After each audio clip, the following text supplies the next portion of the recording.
For today's video, kalaban natin si Fakilo. C5. Isa ito sa pinakasikat at pinakamalakas na depensa laban sa E1. Kaya nag-C3 ako attacking the pawn at para makontrol ang gitna. Nag-E6 siya para sa bishop develop. Kaya nagpin ako sa horse threat yung king.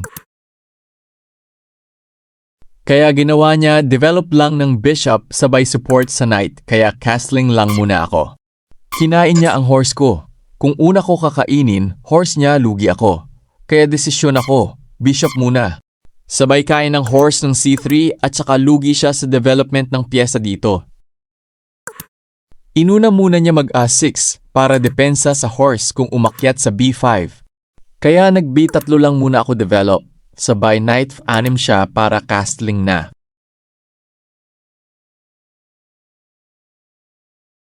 Move 2 ang queen to E2 para palitan nag-rook mamaya yung posisyon.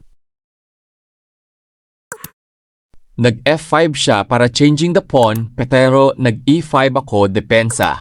Ginawa niya nag-D5 siya, pinatibay niya center pawn niya. Kaya nag-F4 din ako para iwas F4 niya, inunahan ko na siya. Nag-rook C8 siya, open file, at nag-queen H5 attacking king side niya.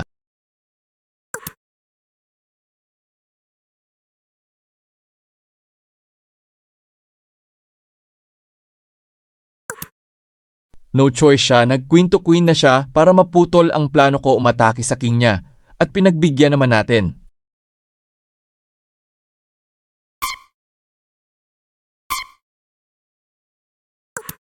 Dito plano ko kunin ang open file para advantage sabay atake ng horse.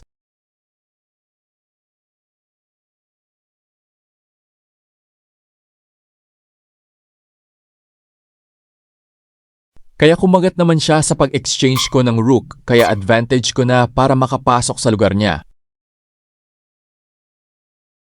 At nag-king move siya para depensa sa bishop sakaling umalis ang rook niya.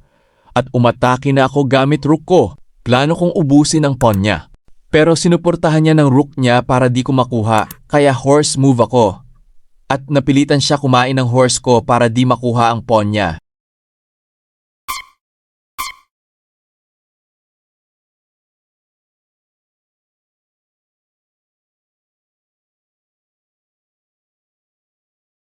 At king move ulit siya para safe. Kaya suportahan ko yung pawn ko na passed pawn para matibay. At sa wakas, ginalaw na niya yung horse niyang natutulog sa gitli for attacking. Pero mahina pa rin yung posisyon ng horse niya kaya nag-king moves ulit siya. Wala na siya masyado opensa, puro na lang depensa. Kaya ako na gumalaw para mas lalo magipit siya.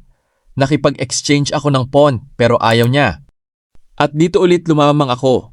Nakuha ko yung pawn niya at try niya gamitin ng horse niya. Kaso napin ko ng bishop.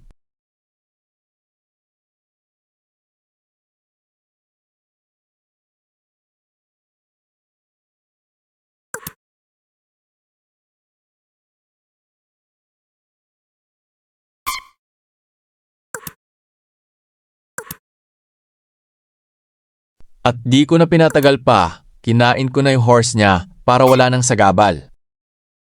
At inubos ko na ang pawn niya para may passed pawn na ako, 3. Sure win na. Pero di pwede pakapante, baka mabaliktad ang laro. Sayang. Tumulong na rin ang king niya para madensahan yung 3 kung passed pawn at meron naman din siya kaso walang support.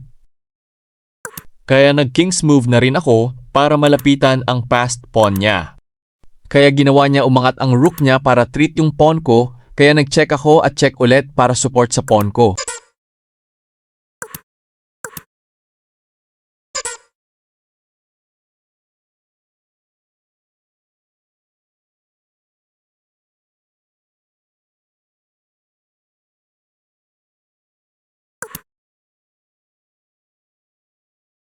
Dito nag-push na ulit ako ng pawn para malapit na mag-promote at nag-move siya ng rook para depensa sakali mag-promote ako ng queen. Kaya nakain ko ang pass pawn niya dahil wala ng support galing sa rook at treat pa yung rook niya. At no choice siya na ilayo ang rook, kaya free na ako mag-move ng pawn ko. Nagbaka sakali siya na mablunder ako, makuha niya rook ko. At kinain na niya yung passed pawn ko. Sabay resign.